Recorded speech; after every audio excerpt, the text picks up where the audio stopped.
மருத்துவர் ஐயா அவர்களும் அன்புமணி ராமதாஸ் அவர்கள் ஆணைக்கு இணங்க இன்றைய தினம் இந்த கும்மிடிப்பூண்டி தொகுதிக்கு உட்பட்ட பெரியபாளையத்தில் புறவழி சாலை அமைக்க கோரி இந்த ஆர்ப்பாட்டத்தை நாங்கள் நடத்தி கொண்டிருக்கின்றோம்.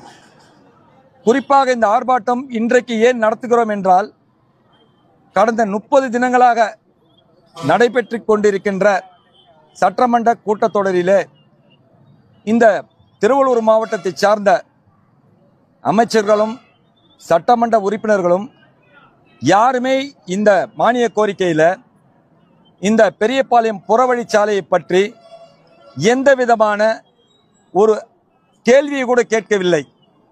2010 இதே திமுக அரசு கலைஞர் கருணாநிதி பீரியடில் தான் இந்த திட்டத்தை கொண்டு வந்தார்கள். இந்த திட்டத்தை வரைமுறை செய்தார்கள். 11 கோடி ரூபாய் நிதியை ஒதுக்கினார்கள்.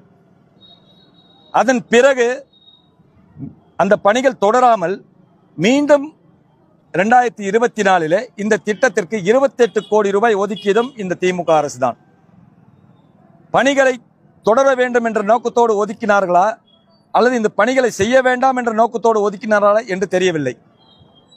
மக்கள் பெரும் அவதி.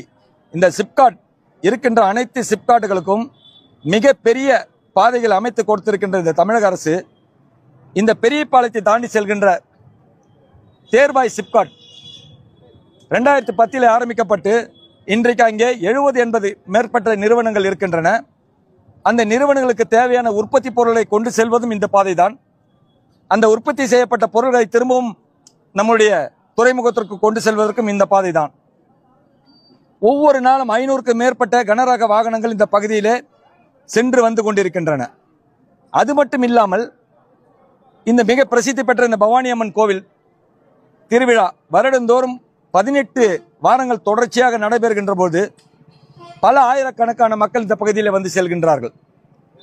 அது மட்டும் இல்லாமல் வெள்ளிக்கிழமை, சனிக்கிழமை மற்ற நாட்களிலும் வந்து சென்று கொண்டிருக்கின்றார்கள். தமிழக அரசு 46 கோடி ரூபாய் சிறுவாபுரி கோயிலுக்கு ஒதுக்குவதை நாங்கள் தவறு என்று சொல்ல மாட்டோம்.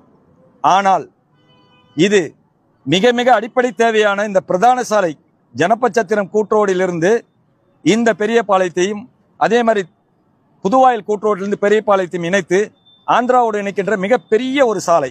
இந்த சந்திப்பு பார்த்தீங்கன்னா 90 டிகிரியில் இருக்கும். இந்த 90 டிகிரியில் வரும்போது ஒரு மிகப்பெரிய ஒரு கனரக வாகனம் திரும்பும் போது அப்படியே ஒரு டிராபிக் போக்குவரத்து நெரிசல் ஏற்பட்டு கிட்டத்தட்ட ஒரு 1/2 கிலோமீட்டர் 1 கிலோமீட்டர் தூரம் வரை வாகனங்கள் இருக்கின்றன. இந்த சுற்றுவட்டார பகுதியில் இருக்கின்ற விவசாயிகள் தினந்தோறும் காலை சிறு விவசாயிகள் தான் இங்கே அதிகமாக இருக்கின்றார்கள். பூந்தோட்டம் வைத்திருப்பவர்கள்,